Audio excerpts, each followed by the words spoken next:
Molinier, bonsoir. Bonsoir. Directrice de la fondation IFRAP. Vous préférez qu'on dise directeur, non? C'est ça? Comme vous voulez. Bon, alors j'ai dit directrice de l'IFRAP. Ce que doit faire le prochain président, le prochain entre parenthèses. Ce livre est sorti en janvier 2017 et vous avez fait le tour de France avec ce livre qui est sorti chez Albin Michel, bien justement pour présenter ce genre de livre programmatique en quelque sorte. Je ne sais pas si les candidats se sont inspirés de votre travail, peut-être. Mais si, beaucoup d'entre eux, oui. Beaucoup d'entre eux. En tout cas, merci d'avoir répondu à notre invitation. Dany Lang, bonsoir. Bonsoir. Vous êtes maître de conférence en économie à l'université Paris 13 et à l'université de Saint-Louis. Alors Saint-Louis, c'est pas aux États-unis, Non, c'est en c'est en Belgique. Non, mais ça ferait beaucoup de routes. Je suis professeur. Et professeur. Et vous êtes un économiste atterré. Oui. Et j'ai vu que vous aviez des échanges entre le conseiller économique d'Emmanuel Macron et les économistes atterrés. Vous envoyez des articles par le Nouvel Obs, chacun envoyant ses propositions, et vous critiquez beaucoup parce que vous êtes parfois très critique à l'égard du programme d'Emmanuel Macron. Nous sommes aussi critiques à l'égard du programme de Marine Le Pen. Ce n'est pas moi qui ai rédigé les notes sur le programme de Marine Le Pen. Ce sont mes collègues Sabina Isenan et Anne Edou.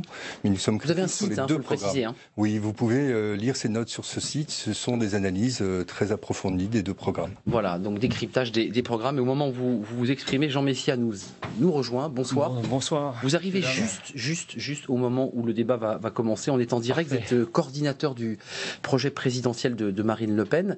Vous avez beaucoup travaillé sur l'Europe, parce que j'ai vu que votre doctorat, c'est bien cela? Exactement. Le traité de Maastricht, de ce traité dont on parle beaucoup pendant cette campagne. Et puis vous êtes aussi le porte-parole des Horaces. Alors, ce sont des technocrates, mais pas seulement, des cadres du privé qui sont plus d'une centaine et qui réfléchissent aux côtés de Marine Le Pen. Certains sont anonymes, discrets. Tout le monde à part moi. À part vous, qui êtes d'ailleurs candidat aux législatives dans l'Aisne. Exactement. Merci d'être là. D'abord, juste c'est un clin d'œil, mais c'est un clin d'œil qui va nous permettre de débattre. C'est cette espèce de concomitance des discours pour démarrer notre émission, parce qu'on va bien sûr avoir 55 minutes pour parler d'économie, mais le discours de François Fillon et le discours de Marine Le Pen, c'était le même, c'est-à-dire que ceux qui étaient à Villepinte hier ont eu un petit morceau du discours de François Fillon prononcé par la candidate Marine Le Pen. Regardez, ça fait un drôle d'effet et on va en parler juste après. Trois façades maritimes. La Manche et la mer du Nord, ouvertes sur le monde anglo-saxon et sur l'immensité septentrionale.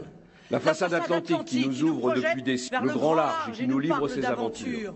La façade méditerranéenne, foyer de civilisation parmi les plus vieilles et les plus riches de l'histoire. Si on apprend notre langue en Argentine ou en Pologne, si Paris est la première destination touristique mondiale, c'est que la France est autre chose et bien plus que la puissance industrielle, agricole ou militaire. Jadis soldat de Dieu, aujourd'hui soldat de la liberté, la France sera toujours le soldat de l'idéal, disait Clémenceau.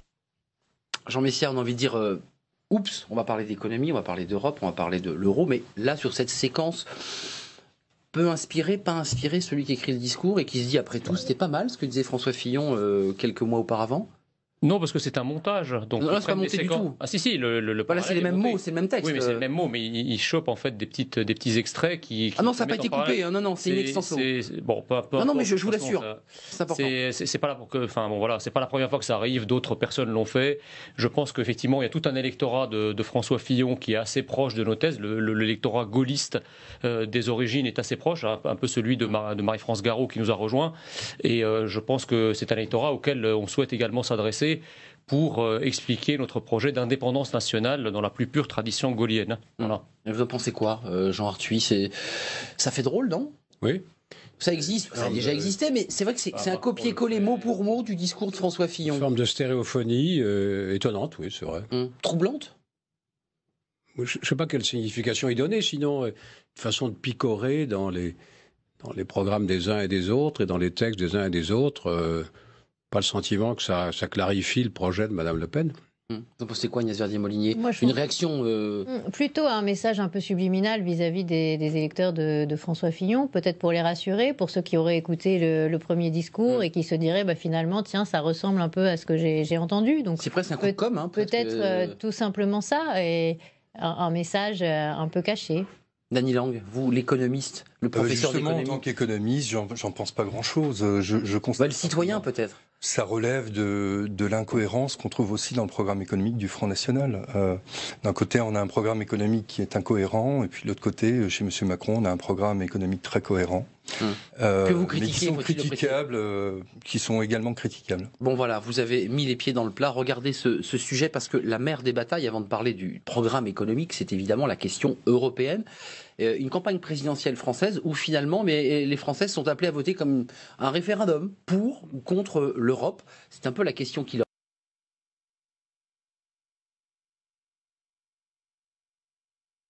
est posée en France, puisque l'élection, la France... Pour ou contre la France. Pour ou contre la France ou pour ou contre l'Europe? L'un ne va pas sans l'autre. L'un ne va pas sans l'autre. Substantiel. Regardez ce sujet de Rabika et on va débattre juste après.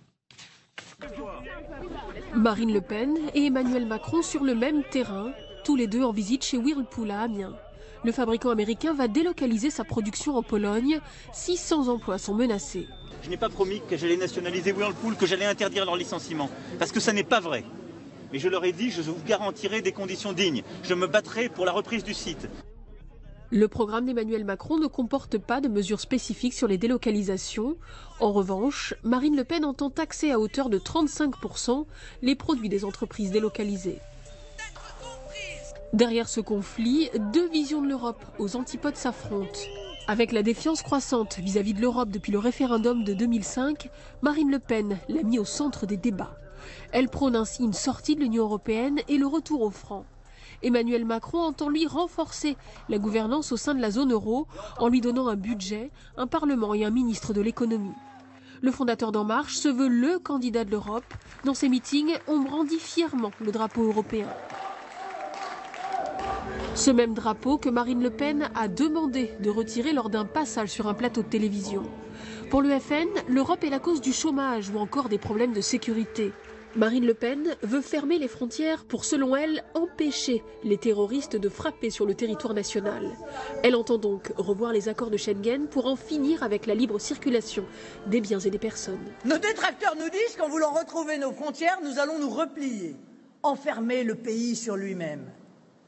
Mais quel faribole, c'est n'importe quoi. Comme pour votre maison, une porte ne vous enferme pas à l'intérieur. Elle s'ouvre si vous le voulez, pour entrer ou sortir. Elle s'ouvre si vous le voulez, pour faire entrer vos invités ou leur permettre de sortir après les avoir reçus. Marine Le Pen a toujours pour objectif la sortie de l'Union européenne et le retour au franc. Même si depuis son alliance avec Nicolas Dupont-Aignan, elle affirme ne plus en faire un préalable. Emmanuel Macron fustige ce programme qu'il qualifie de mensonger. Est-ce que nous pouvons aujourd'hui sortir de l'Europe et de l'euro? Je le dis non seulement à vous, aux salariés qui doutent, à ceux qui ont peur. Scandons-la, défendons-la. Surtout, il espère lutter contre la montée des discours anti-Europe et propose la tenue de conférences citoyennes pour proposer un nouveau projet européen. L'Europe a les yeux rivés sur le résultat de cette élection. L'un des candidats inquiète les capitales européennes et les marchés, alors que l'autre rassure nos voisins européens. Le marché qui ont fait un bond il y a quelques jours d'ailleurs, lorsque Emmanuel Macron a passé le premier tour. Il y a ce petit texte, je voulais vous le soumettre, de Jean Birnbaum, analyse dans Le Monde à découvrir, passionnante. Il explique que certains ont tout fait pour amalgamer, dit-il, définitivement démocratie et dictature libéraliste et fascisme, en associant l'inacceptable entre Le Pen et Macron, entre xénophobie et soumission aux banques. Ça, c'est ce que dit Emmanuel Todd. Il reprend une phrase de Todd et c'est un texte de Jean Birnbaum. Est-ce que ce soir, l'électeur n'est pas un peu comme ça, un peu perdu dans la stratégie de Marine Le Pen, qui va à la fois picorer, et on l'a vu tout à l'heure dans un discours écrit au mot près par François Fillon, et puis en allant aussi chercher les arguments que Jean-Luc Mélenchon a développés pendant toute sa campagne, et tendant la main évidemment aux électeurs de Jean-Luc Mélenchon en disant « mais regardez, on dit la même chose ». Est-ce qu'il n'y a pas comme ça une grande confusion chez les électeurs? Il vaut mieux le faire, je dirais, dans les paroles, que d'avoir autour de soi des majorités aussi hétéroclites qui va de Robert Rue à Alain Madelin. parce que c'est aussi ça la réalité de M. Macron. Non. Bon, je constate encore une fois que je suis le seul à défendre le programme de Marine Le Pen ici, puisque tout le monde est acquis aux causes de M. Macron. Vous allez voir, je crois que... Vous avez présenté un programme cohérent contre celui qui est le nôtre qui est incohérent, forcément. Oui, mais je ne suis pas du tout acquis aux thèses de M. Macron. Donc, je croyais qu'on allait attendre la fin de l'émission pour se faire une idée, parce que si je suis là et que vos idées sont toutes faites, ça sert à rien. Il se dispute beaucoup avec Emmanuel Macron. Voilà. Non, je crois que là, si vous voulez, il y a deux projets. Les deux ont leur cohérence. D'ailleurs, moi, j'insulte pas le projet d'Emmanuel Macron. Hein. Moi, j'ai fortement critiqué. Les deux sont cohérents. C'est-à-dire que vous avez un projet qui entend aller vers davantage d'Europe, aller vers davantage de mondialisation, liquider en quelque sorte les dernières barrières, les dernières protections qui empêchent la France de se fondre totalement dans le marché mondial. Et de l'autre, nous avons un projet qui part du même constat, c'est-à-dire que la situation actuelle est non satisfaisante, on est au milieu du gué, mais par contre, nous ne croyons pas dans la solution européenne, parce qu'il n'y a pas de nation européenne, il n'y a pas une volonté des pays d'Europe du Nord et de l'Allemagne de partager leurs excédents avec les pays plus en difficulté. Et compte tenu, je dirais, de ces obstacles majeurs, structurels, historiques, pour aller vers le fédéralisme européen, parce que c'est de ça qu'il s'agit. Ils ne le disent pas, mais en réalité, c'est un projet fédéral. Ils veulent aller vers le fédéralisme européen. Vous allez vers quoi? Vers une France repliée? C'est une France repliée que propose le Front National, Jean-Arthur? On ne veut pas plus de mondialisation. Mais si vous voulez plus d'Europe, c'est plus de mondialisation. Non. Automatiquement. Prenons acte que la mondialisation est là. C'est la vocation du phénomène humain que d'envahir la planète. Or, ce monde est devenu dangereux. Ce monde n'est pas organisé, n'est pas régulé. Qui peut prétendre participer, influencer l'organisation du monde? Est-ce la France à elle seule? Est-ce l'Allemagne à elle seule? Il n'y a que l'Europe qui peut y parvenir. Prenez le cas du numérique. Tout le monde nous prédit que le numérique va très largement gouverner nos comportements et l'économie. C'est déjà fait. Or, que se passe-t-il? Tous les géants du numérique sont américains. Et les Européens sont tellement stupides qu'ils se concurrencent mutuellement pour que ces multinationales ne paient pas d'impôts en Europe. Comment se fait-il qu'on ne soit pas capable de créer les conditions fiscales, réglementaires, pour que naisse en Europe au moins un géant du numérique? Et ça va se décréter, ça. Et que nous puissions retrouver notre indépendance à l'heure de la mondialisation. Non, mais ça va se décréter. Vous prétendez... Non, ça ne se décrète pas. Mais à l'heure de la mondialisation, nos chefs d'État et de gouvernement essaient de prolonger l'illusion qu'ils ont encore en main leurs prérogatives de souveraineté. Ah oui, donc la mondialisation, c'est une catastrophe naturelle. Ils donnent en spectacle leur impuissance. C'est Xintia. Peut-être le temps est-il venu de partager certaines de ces prérogatives de souveraineté pour les assumer ensemble avec des institutions démocratiques. Un début de gouvernement européen. Personne n'en veut. Vous croyez que vous allez faire ça sans les peuples? Mais non, pas du tout. Vous avez prévu des référendums là-dessus? Il est urgent que le débat ait lieu devant l'opinion publique, sans préjugés. Il n'y aura pas de référendum parce que l'idée européenne est impopulaire et vous le savez très bien. Démocratique à cette débat. Dany Lang, juste un mot et plusieurs, parce que vous êtes un professeur d'économie à Paris 13. J'ai quand même le sentiment que Marine Le Pen a travaillé et a lu certains auteurs, peut-être même des économistes atterrés, sur la question de la sortie de l'Union et surtout sur la question de la monnaie. Oui, elle est très documentée puisqu'elle explique que, en ayant évolué, vous allez peut-être nous l'infirmer ou le confirmer, il fallait immédiatement pour Florent Philippot, dès l'accession au pouvoir, sortir de l'euro. Et là, les choses évoluent un tout petit peu. Enfin, c'est une phrase tirée des colonnes du Monde. Peut-être le Monde s'est-il trompé. Il faut lire le projet. Il ne faut pas s'informer sur le projet à travers les médias, parce que là, vous n'êtes pas sorti de l'auberge. Très bien. J'ai lu la presse aujourd'hui. Bon, je regarderai le projet. Elle s'est inspirée de quoi? De certaines thèses d'économistes qui disent, après tout, c'est faisable de quitter l'euro? Oui, en soi, quitter l'euro, ça n'est pas quitter l'Union européenne. Il y a un certain nombre d'économistes, dont je ne fais personnellement pas partie, mais critiques comme moi, qui pensent que les dévaluations... Vous les citez, il y a Lordon, Sapir. Entre autres, qui pensent, ou Jacques Mazier, qui pensent que quitter l'Union européenne en soi et choisir l'écu, c'est-à-dire une monnaie commune... monnaie économique pour les entreprises, pour ceux qui nous regardent. Oui, c'est ça. Et de ce point de vue-là, effectivement, le Front National a travaillé travailler, mais des deux côtés, il y a des incohérences, j'y reviens. Chez Monsieur Macron, on ne nous explique pas comment on va faire un budget de la zone euro, sachant qu'actuellement, il faut l'unanimité. En tout cas, d'après les économistes atterrés, il y a un point de consensus entre les économistes critiques, c'est que l'Union européenne telle qu'elle est ne peut pas continuer comme ça. Soit on a un budget européen, des transferts, et dans ce cas-là, ça demande l'unanimité des 28. Donc ça, M. Macron ne nous a pas expliqué comment il allait avoir l'unanimité pour lever, parce qu'actuellement, vous avez un plafond de 1,24% du PIB pour le budget européen. Comment il allait obtenir l'unanimité des 28 Soit on revient toujours à cette question des 27. À des souverainetés nationales, ce qui n'implique pas la sortie de l'Union européenne nécessairement. Ce qu'on constate, c'est que M. Macron n'est jamais interrogé là-dessus, contrairement à nous. La zone euro, c'est pas les 27. Oui, la zone euro, c'est 17.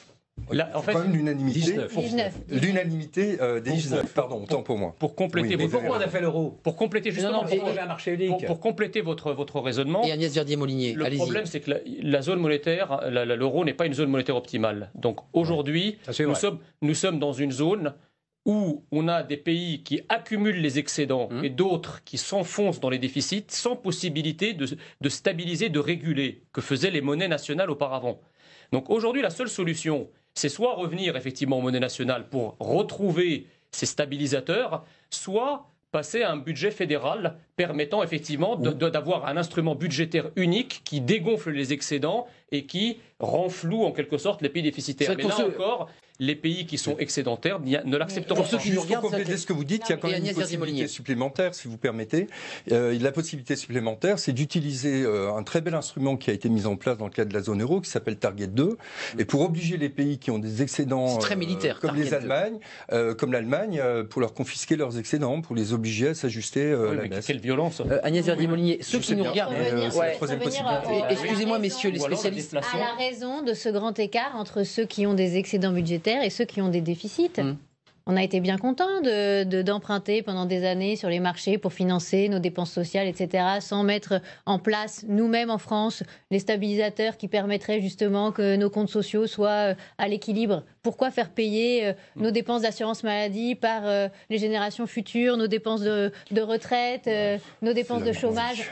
Non, mais c'est l'économie de l'irresponsabilité que vous dites là. Laissez-la finir. C'est comme ça qu'on arrive à des cas comme la Grèce. Vous avez d'un côté des pays qui sont... Mais si, c'est l'irresponsabilité totale. Les pays qui sont en excédent, que vous citez, ces pays-là ont fait les réformes.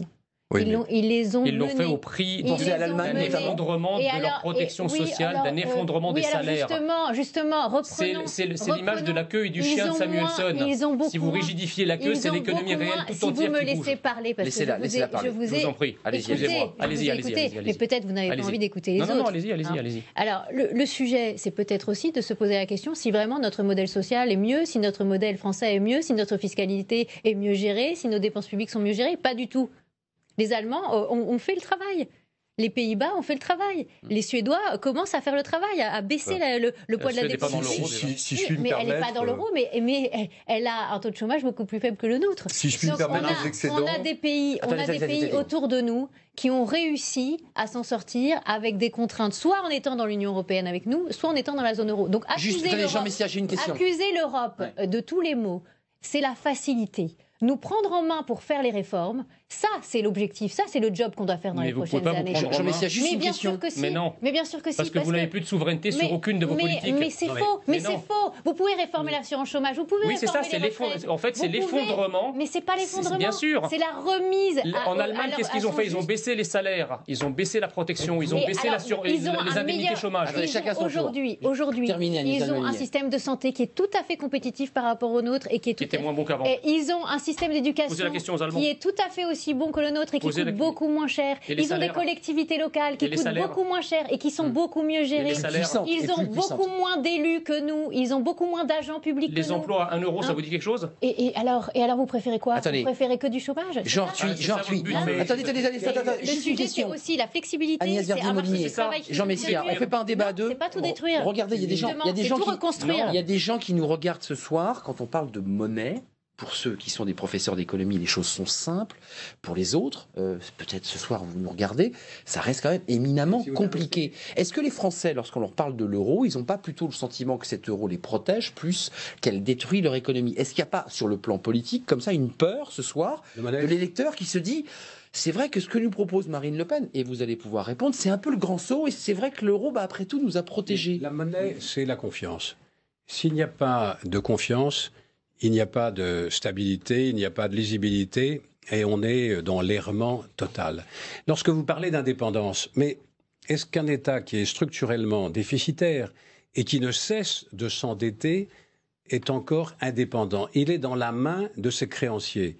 Aujourd'hui, s'il n'y avait pas l'euro aujourd'hui, et la Grèce pourrait en tirer également les mêmes conclusions. Ils sont au bon de rationnement, les Grecs, comme pendant la Deuxième Guerre mondiale. Aujourd'hui, la dette publique est souscrite aux 2/3 par des investisseurs étrangers. Mais parce qu'on leur a donné le pouvoir, que croyez-vous qui se passerait? On a donné le pouvoir au marché financier. Que croyez-vous qui se passerait dès que vous êtes en déficit et que vous devez emprunter pour financer une partie de vos dépenses de fonctionnement, y compris les retraites quelquefois? Mais vous ne faites que pérorer sur le modèle qui a été institué. Nous proposons un autre modèle. Vous avez une obligation de saine et bonne gestion. Vous avez créé un monopole des marchés financiers. Équilibrer vos comptes publics. Jean Messia et Dany Lang, chacun son tour. Les réformes structurelles nécessaires, projet de Marine, donc je vais répondre. Sans lesquelles vous restez structurellement déficitaire tout d'abord, et dans le décor. Elle entend faire barrage à la finance. Je vais répondre à ça.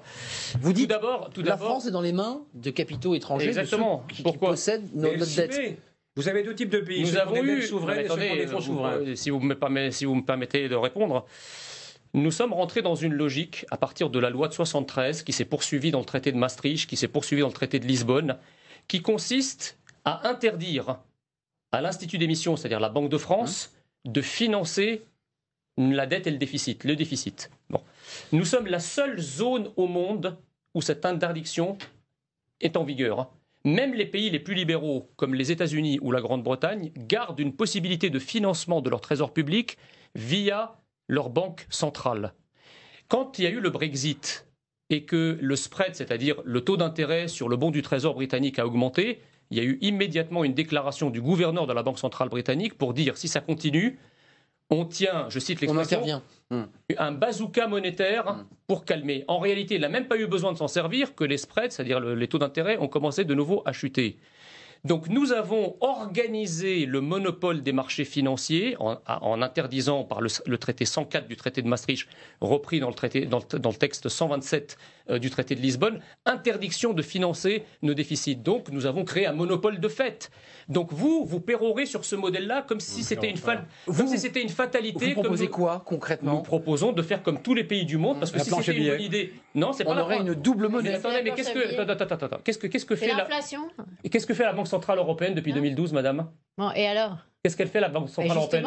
Justement, je pense que c'est dangereux. Justement, je pense que sa politique aujourd'hui est dangereuse et qu'on la génère en ne gérant pas bien les dépenses publiques. Nous avons un quantitative easing, c'est-à-dire une émission pure et simple de monnaie par la Banque centrale européenne. Jusqu'à il y a une semaine de 80 milliards d'euros mensuels, c'est tombé à 60 milliards. Vous avez vu une inflation quelque part? C'est comme la morphine. Est-ce que vous avez vu une inflation quelque part? C'est vrai que l'argent coule. Ce n'est pas la bonne politique. Non, mais est-ce que vous avez vu une inflation? Vous dites que ça provoque l'inflation. On a là, je vous donne un cas où il n'y a pas d'inflation.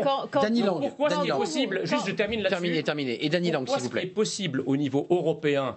Parce qu'on avait des taux d'intérêt en 2012. Vous pensez vraiment qu'en sortant de la zone euro, vous n'aurez pas d'augmentation des taux d'intérêt? En 2012, nous avons eu des taux d'intérêt qui sont montés jusqu'à 14% sur la dette grecque. Aujourd'hui, c'est retombé à moins de 5%. Pourquoi? Justement, parce que la Banque centrale européenne a rétabli la possibilité de racheter des bons du Trésor. Ils se sont assis sur les traités, ils ont contrevenu à l'article 127 du traité de Lisbonne en faisant ce que la terre entière fait, c'est-à-dire en finançant par le guichet de la Banque centrale les bons du Trésor des États. Dany Lang, parce qu'il était question de sortir la Grèce de la zone euro que les taux d'intérêt ont monté à ces niveaux. Attendez, non, Agnès Verdier-Molinier. La réalité, c'est que quand vous voudrez sortir, vous aurez une augmentation des taux d'intérêt. Juste, Dany Lang. Attendez, si vous rétablissez la même possibilité de la Banque centrale européenne. Et vous rentrerez dans une logique de déficit. C'est faux, c'est de la propagande, ça. Jusqu'à plus de 200 propagande. Nous avons prévu la possibilité. Jean Messia, Agnès Verdier-Molinier, s'il vous plaît. Regardez. Vous voulez quoi? Plus de 3 000 milliards de dettes, c'est ça? Agnès Verdier-Molinier, Dany Lang, Agnès, s'il vous plaît. Je vous ai écouté. Dany Lang, une question basique. Est-ce que, une question simple. Oui. Il faut que vous m'expliquiez comme un professeur qui fait un cours. Oui. Est-ce qu'on risque une dévaluation concrète si nous repassons à un nouveau franc et que l'écu serait utilisé comme monnaie d'échange au sein de l'Union? Est-ce que les Français qui ont de l'épargne, parce que c'est une question importante, risque de dévaluation en passant de l'euro au franc? Non, mais déjà, je voudrais dire, pour commencer, que ça n'est pas la loi de 73 qui a instauré cette possibilité, mais c'est le traité de Maastricht, puisqu'en 75, on a encore pu faire une relance budgétaire qui a été financée par le circuit du Trésor. Ensuite, je voudrais ensuite dire que les risques d'inflation aujourd'hui sont purement imaginaires. On a devant nous un risque de déflation qui est beaucoup plus grave. Troisième chose, dans la zone euro, aujourd'hui, on nous dit, mais une dévaluation, ce serait dramatique. Oui, mais les dévaluations internes, c'est-à-dire comprimer le coût du travail, comprimer les droits sociaux comme M. Macron veut le faire, c'est encore plus dramatique. Et c'est ce qu'on fait. Ça peut fonctionner à la rigueur si vous êtes les seuls à le faire. Comprimer les droits sociaux. Oui, écoutez, quand même, sur les droits du travail, la loi El Khomri, les heures supplémentaires, on a quand même une compression des droits sociaux. Il s'agit de sortir d'un cadre à ce point rigide qu'il produit du chômage tous les jours. Ce qui est la stratégie depuis 30 ans, avec la formidable efficacité. La mesure sur les heures supplémentaires et une compression des droits. Juste, on va voir un sujet sur ces questions. Ça revient à une baisse des salaires. Donc, excusez-moi, pour ceux qui ont de l'épargne ce soir et qui vont aller voter dimanche, ils se disent... C'est une question de modèle. J'ai deux modèles qui se présentent à moi. Le modèle social qu'on a aujourd'hui en France, il faut le réformer. Je parlais de l'épargne. Tous ceux qui pourront... Mais non, c'est pas le liquider. C'est de le réformer pour le sauver. C'est de facto. Pour le sauver, parce que demain, vous pourrez jamais Le marché mondial n'aime pas les barrières, qu'elles soient frontières. Vous ne paierez plus les fonctionnaires, vous ne paierez plus les retraites, vous serez dans l'incapacité totale. Dany Lang, terminez ma question. L'économie, ça, madame. On peut revenir au propagande. La question, c'est comment on fait pour baisser le nombre de chômeurs dans ce pays et on va y venir, Agnès Verdier-Molinier. C'est ça les deux seuls sujets. Un dernier mot sur l'Europe, l'épargne et l'euro. Concrètement, est-ce que ceux qui ont de l'épargne ce soir, qui se disent « j'ai peur de perdre mon épargne », Jean Messia? Pardon? Dany Lang. Sur l'épargne, écoutez, je pense que la priorité actuelle, c'est plus l'emploi, la sortie de la déflation que l'épargne de ceux qui ont déjà une épargne. Et une fois de plus, nous ne sommes pas en 2005. La question n'est pas de savoir si on vote oui ou non au TCE. La question, c'est de choisir entre deux candidats dont les projets vont porter atteinte aux acquis du Conseil national de la résistance. D'accord. Au modèle dont on parlait déjà pendant la campagne de Nicolas Sarkozy. Jean Messia, un mot et une sensible citoyenne qui va s'exprimer et on verra un sujet. Il faut le sauver, ce modèle. Juste une réponse par rapport à la dévaluation. Oui, c'est ce que les Français s'inquiètent.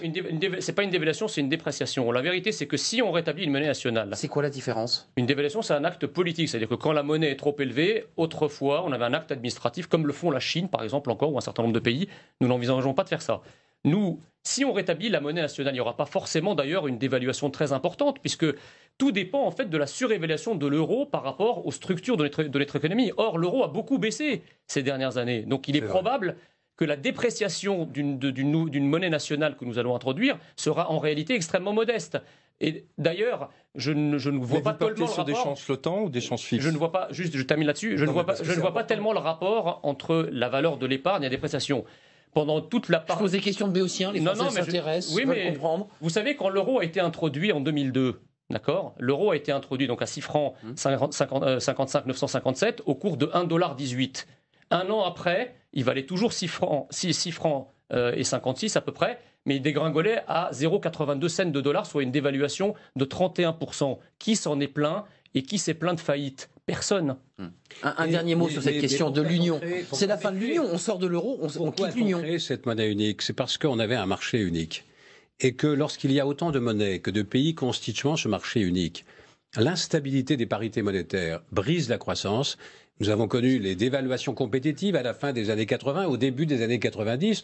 Nous ne pouvions pas continuer dans ces conditions. Monsieur Arthuis, la croissance n'est pas au rendez-vous. C'est qu'il nous a promis une croissance faramineuse. Le problème, vous ne pouvez pas faire comme si c'était le cas. Le problème, c'est que nous avons une politique monétaire unique, mais nous avons autant de politiques économiques que de pays constituant la zone euro. Autrement dit, c'était le problème du traité de Maastricht. Ça a été souligné dès le départ par Wayne Godley, par d'autres économistes. C'est pour cela qu'il faut y apporter les correctifs nécessaires. Alors, doter la zone euro parlons d'une vraie gouvernance, d'un budget, d'une direction du Trésor et d'un ministre à temps plein.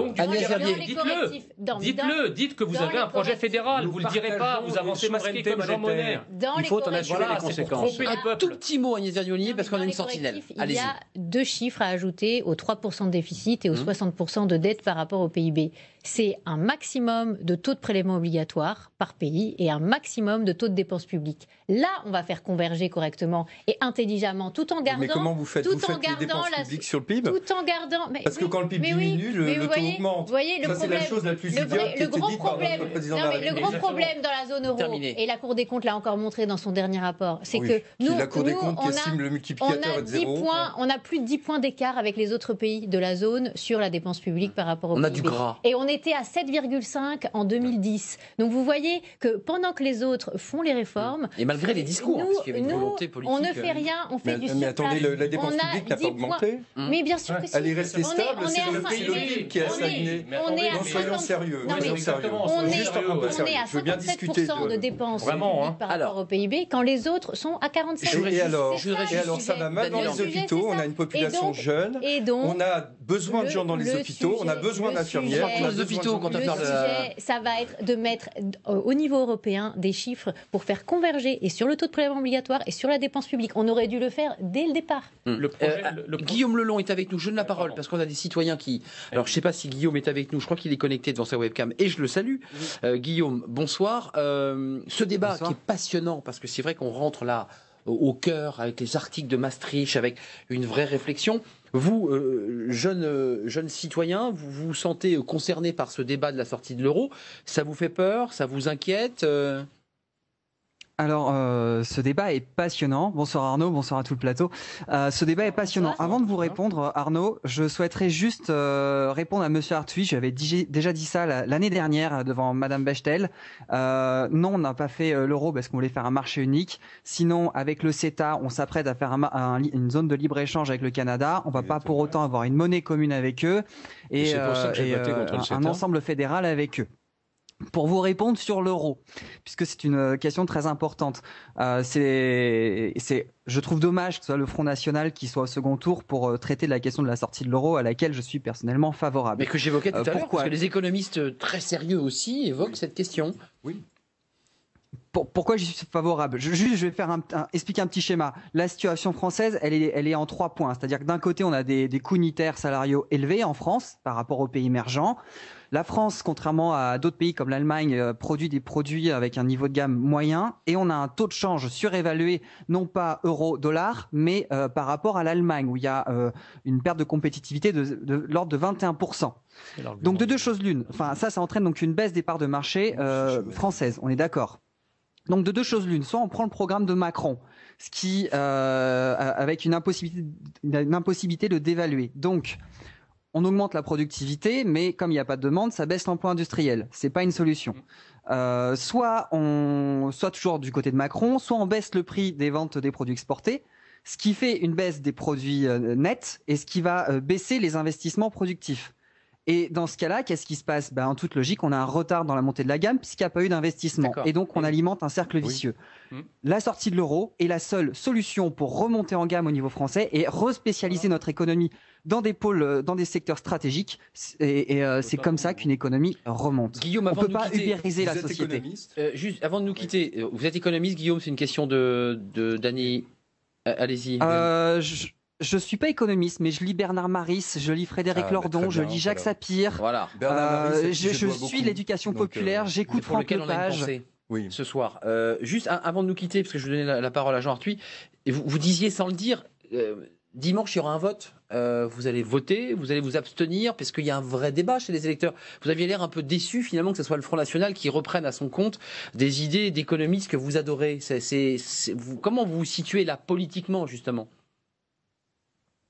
Comment je me situe à l'heure actuelle politiquement? Non, mais par rapport aux idées que vous soulevez, vous nous dites, voilà, vous avez les mêmes idées que le Front National et en même temps vous avez l'air déçu que ce soit le Front National qui porte ces idées-là sur son dos.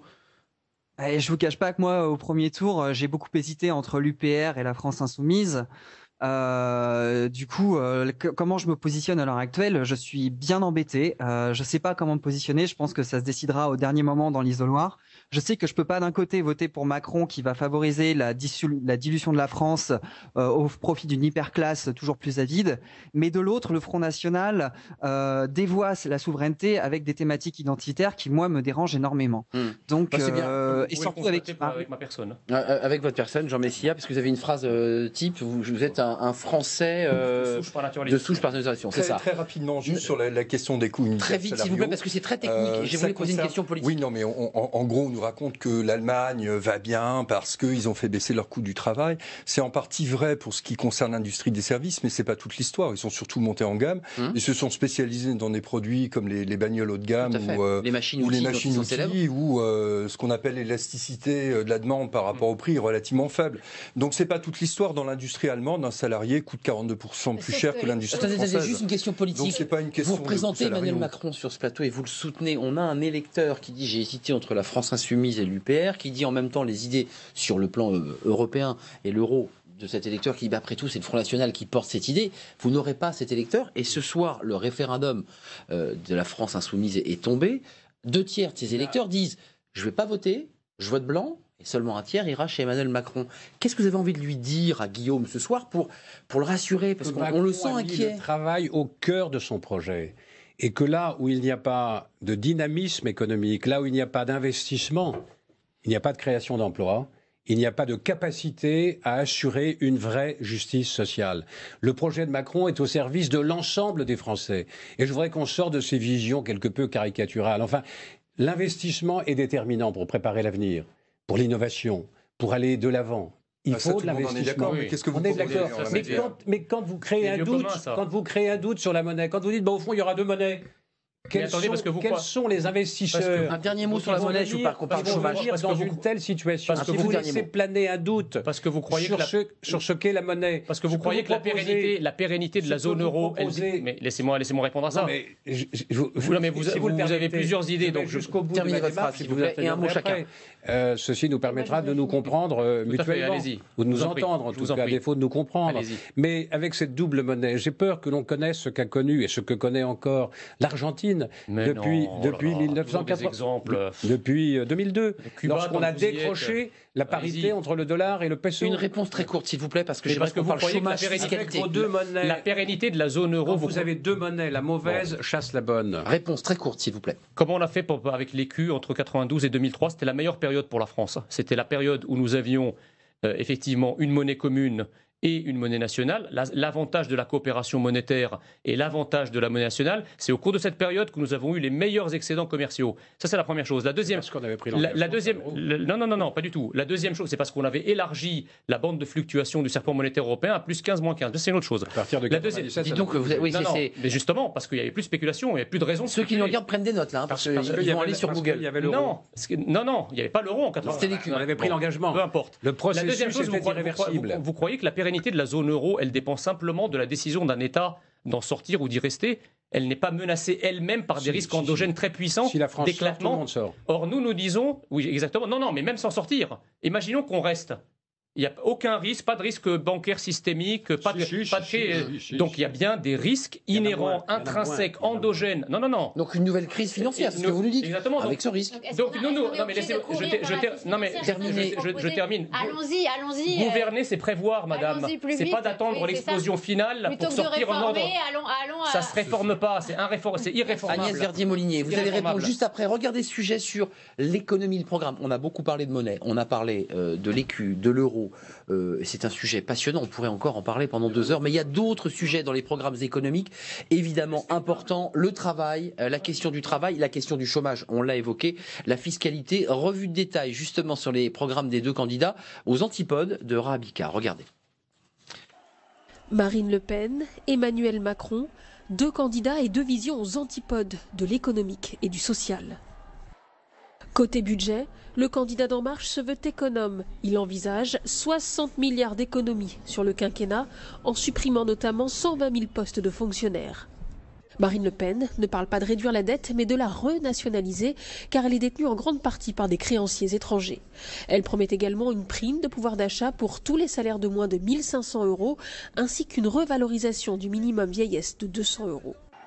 La candidate du Front National entend baisser de 10% l'impôt sur le revenu sur les 3 premières tranches et rehausser le quotient familial. Quant à Emmanuel Macron, il veut supprimer la taxe d'habitation pour 80% des foyers. Marine Le Pen, Emmanuel Macron, ce sont également deux visions de l'entreprise qui s'opposent. Emmanuel Macron promet, lui, de baisser globalement l'impôt sur les sociétés de 33% à 25% afin de rejoindre la moyenne européenne. Le candidat d'En Marche veut transformer le CICE en allègement de charges. Protectionniste, Marine Le Pen veut instaurer une taxation à 35% des biens produits par les entreprises ayant délocalisé hors de France. La candidate du FN reviendrait sur la loi travail, tandis qu'Emmanuel Macron a affirmé qu'il ne la changera pas. Marine Le Pen promet la retraite à 60 ans avec 40 années de cotisation pour une retraite pleine. Emmanuel Macron veut créer un système universel de retraite et mettre fin aux régimes spéciaux. Le candidat d'En Marche veut remettre à plat le système de l'assurance chômage et l'ouvrir aux démissionnaires et aux indépendants. En contrepartie, il compte supprimer les indemnités après le refus de 2 offres considérées comme décentes. Quant à Marine Le Pen, son programme repose sur le principe de la préférence nationale. Elle veut favoriser les Français en imposant une taxe sur les contrats de travail des personnes étrangères. Dany Lang, sans mettre en porte-à-faux les économistes atterrés, puisque vous avez été très clair au début de ce débat, c'est vrai que Marine Le Pen veut faire barrage à la finance. On se souvient du discours du Bourget de François Hollande qui avait dit « mais mon ennemi c'est la finance ». On se souvient même que c'était une manière pour lui rajouter dans son discours. On est parti dans une crise de confiance. La taxe à 75% qui nous a fait beaucoup de mal, qui a fait partir tous les investisseurs. Vous êtes horripilé par le programme du Front National. Dany Lang, ma question est simple. Vous ne pouvez pas être contre lorsque Marine Le Pen dit qu'elle veut faire barrage à la finance. Elle parle d'oligarchie financière. Enfin, ce sont des thématiques qui ont été reprises par Jean-Luc Mélenchon, par d'autres. C'est très compliqué, là aussi. Elle picore un peu à gauche et à droite. Le problème, une fois de plus, du programme du Front National, comme j'ai dit au début, c'est qu'il y a des bonnes choses et des moins bonnes choses et qu'il est très incohérent du début à la fin. Et donc, on ne... Mais c'est pas incohérent lorsqu'elle veut faire barrage à la finance, à l'oligarchie financière. Elle dit qu'elle veut maintenir les 35 heures, par exemple, et puis ensuite, elle nous dit qu'elle veut défiscaliser les heures supplémentaires. Après, elle nous dit qu'elle veut maintenir la retraite à 60 ans, d'un côté. Et puis, de l'autre côté, elle nous dit si on peut. Donc il y a quand même des... Si on peut, si on peut le faire, ouais. Donc, vous voyez, donc c'est... Financièrement, je sais pas où si je puis me permettre de répondre Jean à ça. Messia. Incohérent, et pourtant il y a comme ça une sorte de lien entre... La cohérence de notre projet, la cohérence d'ensemble de notre projet est simple. Nous entendons avoir une fonction croissante entre l'intervention de l'État et la fragilité des structures et des personnes.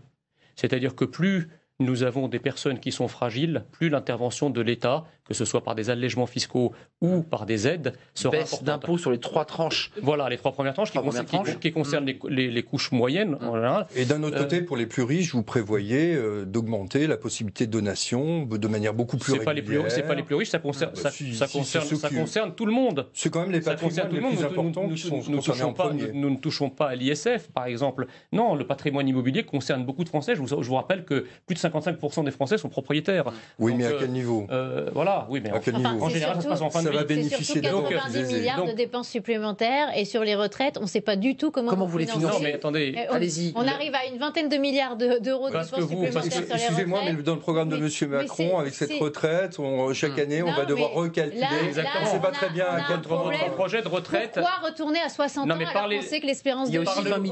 Parlez-nous de votre projet. Ça, c'est l'argument bidon. Quelle est la logique? Mais quelle est la logique? Mais l'espérance de vie en bonne santé diminue. Oui, mais ça, c'est... Alors voilà, ça c'est le... Mais voilà, mais c'est un fait. Alors vous avez un problème avec la réalité, parce que comme tout idéologue, vous avez toujours un problème avec les faits, avec la réalité. Franchement, retourner à 60 ans et retourner à 40 annuités, c'est non finançable. Non, juste, attendez, ce sont des chiffres. Chacun son tour. Jean Messia, vous étiez en train de développer un mot, et Jean Arthuis, sur la retraite à 60 ans. Prenons point par point. Sur la retraite, proposition, évidemment. C'est démagogique, c'est de la démagogie. Mais vous permettez de répondre ou pas? Ou c'est la nouvelle démocratie version Macron, dans le cadre de laquelle personne ne peut parler? Ça n'a rien à voir avec Macron, ça s'appelle le débat. Non. Alors justement, laissez-le finir. Je peux finir. Le débat, c'est l'échange d'arguments aussi. Oui, je peux finir. Allez-y, je vous pose une question très Voyons concrète. quels sont vos arguments. Allez-y. La première chose sur la retraite. Aujourd'hui, combien de seniors arrivent à 60 ans à leur poste de travail? Très peu. très peu. Donc en réalité, à 60 ans, les gens sont soit au chômage, soit dans des dispositifs qu'on peut assimiler à des pré-retraites, même si le dispositif a été disparu, mais ça revient à ça. D'accord ? Donc ça règle déjà un problème, ça, parce que de toute façon, lorsqu'ils partiront à la retraite, au moins les choses sont claires. C'est sûr, vous ne voulez pas résoudre le problème du chômage. Non, justement, parallèlement, voilà. Mais contrairement à vous, madame, nous n'envisageons pas des solutions ad vitam aeternam. Ah oui. Nous partons des circonstances actuelles. Les circonstances actuelles, c'est que le taux d'emploi des seniors est extrêmement faible. Et, justement, d'ailleurs, il faut le remonter. Et c'est le remonter comment? Pas avec vos mesures. Nous avons un plan d'industrialisation. Qui incite à investir dans les entreprises. Nous avons un plan de réindustrialisation. Nous voulons faire du protectionnisme intelligent. Nous voulons faire du patriotisme économique. Taxer les produits qui viendraient de l'extérieur. C'est baisser les taxes sur les entreprises, les taxes sur la production, les taxes sur le capital. Bien sûr, donc effondrer. Oui, mais attendez. Mais c'est ça les solutions. Mais c'est pas les solutions. Et vos dépenses, vous les dépensez, vous les financez comment une fois que vous avez effondré les recettes? Mais non, on n'effondre pas les recettes. C'est ce que vous dites. Justement, c'est parce qu'on fait de l'investissement et grâce à ça, on investit dans l'économie. Mais ça fait le théorème de Schmitt. Exactement. Alors, Jean Arthuis lui-même a reconnu que ça marchait pas. Jean Arthuis, c'est ce qu'on fait tous les pays qui nous entourent. Jean Arthuis, vous représentez sur ce plateau Emmanuel Macron. Qu'est-ce qu'il propose? Il y a deux logiques économiques. Il y a deux logiques. Il y a ceux qui considèrent qu'au fond, notre vocation, c'est de moins en moins travailler et d'en prendre acte et donner de l'argent pour que les gens puissent consommer, moyennant quoi on va importer massivement. Ça, c'est le projet de et Macron. Se trouver dans une situation calamiteuse. Le projet de Macron, c'est de remettre le travail au cœur du projet et de créer les conditions pour recréer du travail, pour lutter contre le chômage et notamment de permettre aux jeunes de recevoir une formation professionnelle. Macron milite pour l'apprentissage.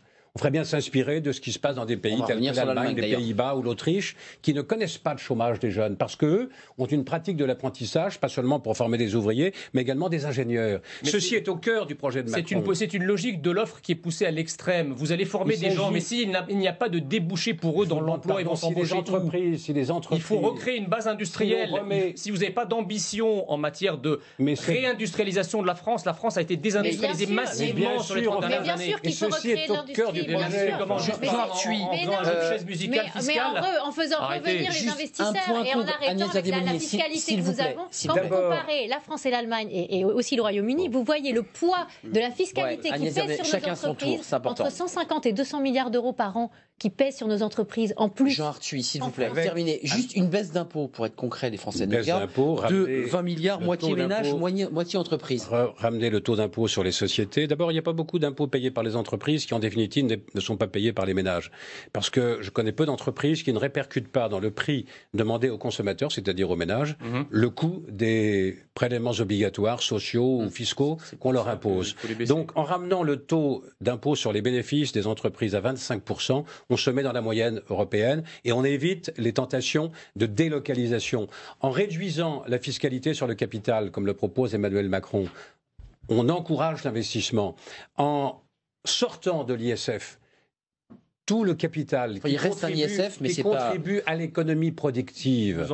On met un terme à une anomalie fiscale monstrueuse. Mais non, vous savez très bien que le Mittelstand allemand, c'est sociétés exportatrices, qui sont des sociétés familiales, qui sont dans les territoires et qui sont industrielles. Ces sociétés-là, elles ne peuvent vivre que parce qu'il y a une fiscalité du capital. Il y a un petit déficit, je vous le confirme. Non, mais c'est ça. Il y a un petit déficit. J'aimerais juste revenir sur cette affaire de retraite. On discutait comme ça dans l'absolu de l'âge de la retraite. C'est dans les programmes. Il suffit de regarder ce qui se fait aujourd'hui. Effectivement, à partir de 58-59 ans, les entreprises mettent les personnes dehors. Donc ça veut dire concrètement que quand on allonge l'âge de la retraite, on diminue le montant de la pension. Donc il faut arrêter de se cacher derrière cet argument fallacieux de on vit. Mais alors pourquoi 60? Ça peut être 59, par ailleurs, 58. Par ailleurs, il s'agit là encore, sous prétexte d'investissement, de faire baisser l'ISF des actionnaires. Ça c'est très clair dans le programme d'Emmanuel Macron. Ça, pour vous, c'est un programme libéral, c'est une vision libérale. C'est absolument nécessaire. Une des rares bonnes choses qui ont été absolument nécessaires, effectivement, pour les 1% les plus riches, pas pour le reste. Mais pour les chômeurs, c'est nécessaire pour les chômeurs. Les chômeurs, moi je ne connais pas beaucoup de chômeurs qui touchent l'ISF. Juste une question. Non mais vous pensez à vos amis, c'est bien, c'est les amis de M. Macron, donc ça tombe bien. C'est le candidat du peuple contre le candidat des riches, c'est comme ça que vous présentez. Moi je ne dirais pas cela, mais j'essaie de voir, enfin il y a beaucoup de bêtises bêtises qui sont racontées, donc j'essaie de prendre le point de vue. Sauf qu'on n'arrête pas de dire qu'il faut des entreprises de taille intermédiaire qui exportent en France. Ah ben écoutez, ce serait très bien, mais il faudrait commencer par reconstruire une base industrielle. Cette base industrielle, elle se recrée dans les territoires avec des entreprises de taille intermédiaire. Mais pas avec des entreprises financiarisées, madame. Et bien justement, Jean Messia, qui sont détenues par des familles actionnaires et qui ne sont pas forcément des dirigeants. Vous ne savez pas faire, Jean Arthuis. Jean Messia, juste, il nous reste que 5 minutes, malheureusement. Juste une question. Je pense qu'il faut être humble, car on en a entendu un certain nombre ce soir. Donc, vraiment, là où il n'y a pas d'investissement, ça vient de votre bouche. Là où il n'y a pas d'investissement, il n'y a pas de perspective de croissance et de création d'emplois. Mais c'est des lieux communs, ça. Personne n'est dans des accords avec l'investissement. Si vous voulez réindustrialiser, vous devez créer des conditions de confiance. En proposant une double monnaie, vous créez une incertitude qui fait que les investisseurs ne viendront pas sur le territoire national. Donc vous êtes là dans une chimère. C'est comme le marché du travail. Qui nous conduit dans une impasse économique et sociale. Le problème de la pollution en Chine avait vendu des bouteilles remplies d'air.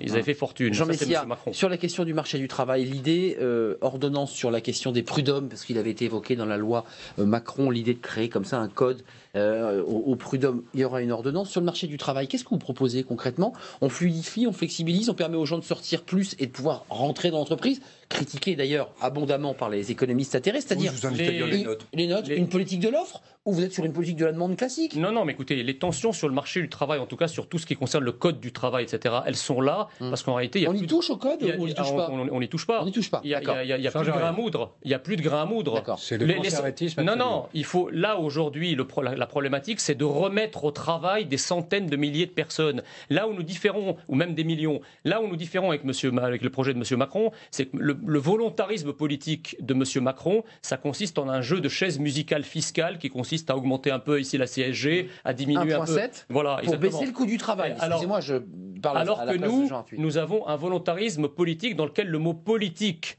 est important. C'est-à-dire qu'il faut que l'État stratège reprenne, comme disait d'ailleurs le général de Gaulle, la nation et l'État doivent être au-dessus du marché et non l'inverse. C'est exactement ce que nous envisageons. Si l'on redonnait des marges de liberté aux acteurs économiques, j'ai beaucoup de respect pour les économistes, mais j'en ai aussi pour les acteurs économiques, pour ceux qui prennent des risques, pour ceux qui investissent. Si vous leur donnez un cadre d'une rigidité telle que par rapport à la concurrence, ils ne pourront pas résister, parce que la crainte... Nous avons besoin de mettre de la flexibilité. Nous n'allons pas faire tomber les barrières et l'idée de fusionner la France c'est de ramener le dialogue social au plus près du terrain, dans l'entreprise ou dans les branches, mais de cesser de vouloir légiférer, se donner bonne conscience, parce qu'on a prévu des lois qui pratiquement interdisent des licenciements et qui font qu'on n'arrête pas de multiplier le nombre de chômeurs. Vous auriez le mot de la fin. Si je puis me permettre, quand même, notre projet va très loin. C'est l'anéantissement complet du droit du travail. Quand on négocie dans l'entreprise, vous le droit du côté du Front National, le droit des syndicats est plutôt mis en cause par votre projet. Parce que les syndicats ne représentent plus personne. Oui, les syndicats maison au service du patron, je ne sais pas si le dialogue social, c'est terminé. Vous ne croyez pas à l'idée qu'on puisse négocier et trouver un accord avec son patron au niveau de l'entreprise? Parce que c'est la négation complète des divergences d'intérêts au sein de l'entreprise. Mais c'est ça le sujet. Ils prennent quand même l'exemple, les économistes de Macron, ils prennent l'exemple. J'ai droit à une meilleure mutuelle santé, j'ai droit à une meilleure mutuelle santé, et en échange, j'accepte une baisse de salaire. Moi, je ne suis pas d'accord avec ça. C'est une vision très négocier au plus près la loi du terrain, El Khomri. Négocier au plus près du terrain dans les entreprises, et même en allant plus loin que ce que propose Emmanuel Macron, c'est-à-dire permettre aussi aux employeurs de demander un référendum avec ses salariés et de pouvoir avancer. Existe, mais c'est compliqué pour eux. Non, ça n'existe pas. À la demande de l'employeur, ce n'est pas possible. Il faut que ce soit 30%. Il faut que ce mais non, mais justement, ce code du travail, il est beaucoup trop lourd, il est beaucoup trop... Une loi, il faut le dépoussiérer. Je propose également de modifier les effets de seuil. Conclusion. C'est une loi El Khomri puissance 1000. De représentation du personnel. Enfin, je pense qu'aujourd'hui, on a besoin de flexibilité. Ce qu'il faut, c'est que l'on puisse négocier au plus près du terrain, au plus près des entreprises. Mais parce qu'il y a une inégalité intrinsèque entre le patron et le salarié. Sur les syndicats, les négociations au sein de l'entreprise, c'est du arrêtez de mettre tout le monde d'accord. Sur les syndicats, il y a peut-être quelque chose qui peut mettre tout le monde d'accord. Il y a un problème de financement, il y a un problème de représentativité qui aujourd'hui est trop faible. Il faudrait plus de syndicats en France. Donc passons au chèque syndical, supprimons les financements paritaires qui font que justement on n'arrive pas à réformer notre modèle social parce que chacun est accroché à son financement de la Caisse nationale d'assurance maladie ou de la Caisse nationale d'assurance vieillesse et que à la fin nos syndicats sont trop politiques, trop politisés. Donc si on veut pas avoir des syndicats politisés qui empêchent la France de se réformer, il faut changer le mode de financement par un chèque syndical. C'est absolument nécessaire. À vous quatre, il faudrait rester encore 1h30 pour approfondir le sujet, puisqu'il y avait la question des caisses de retraite qu'on n'a pas évoquée avec l'idée de les fusionner. J'aurais aimé avoir votre point de vue. Nous n'aurons pas le temps. Regardez ce vote. Il y a beaucoup de votants, évidemment, élection présidentielle oblige. Les internautes du JDD et des mécènes sont très très réactifs. Entre Emmanuel Macron et Marine Le Pen, quel programme vous semble le plus réalisable? 48% pour celui d'Emmanuel Macron et 52% pour celui de Marine Le Pen sur 10 286 votants. Ce n'est pas un sondage, je tiens à le préciser, mais c'est un vote. Cliquez. Merci Dany Lang, vous vouliez rajouter quelque chose? Est-ce qu'on a le droit de s'abstenir pour votre sondage? Vous avez le droit de vous abstenir car je crois que vous n'avez pas voté. Professeur d'économie à Paris 13 et à Saint-Louis en Belgique, merci à Jean Messia, économiste aux côtés de Marine Le Pen et qui a bâti ce programme à ses côtés sur cette question notamment européenne, entre autres. Merci à Jean Arthuis, Alliance Centriste, député européen aux côtés d'Emmanuel Macron dans cette bataille qui se terminera dimanche 7. Merci Agnès Verdier-Molinier, directeur de l'IFRAP, et votre livre qui est sorti chez Albin Michel. Je connais le titre par cœur, rappelez-le nous. Ce que doit faire le prochain président. Le prochain avec prochain entre parenthèses. Voilà. Merci à vous quatre. Pour vous, c'est déjà marquant. Et puis évidemment, dimanche 7 sur les antennes de Public Sénat et de la chaîne parlementaire, cette soirée électorale spéciale, deuxième tour, à suivre en direct. Merci de votre fidélité. Demain, on s'intéressera au débat, à l'avant-débat, 19h30, 21h sur notre antenne. Et puis vous pourrez suivre ce débat évidemment et un décryptage sur Public Sénat, ce débat de l'entre-deux tours très attendu, bien entendu. Bonne soirée, à demain.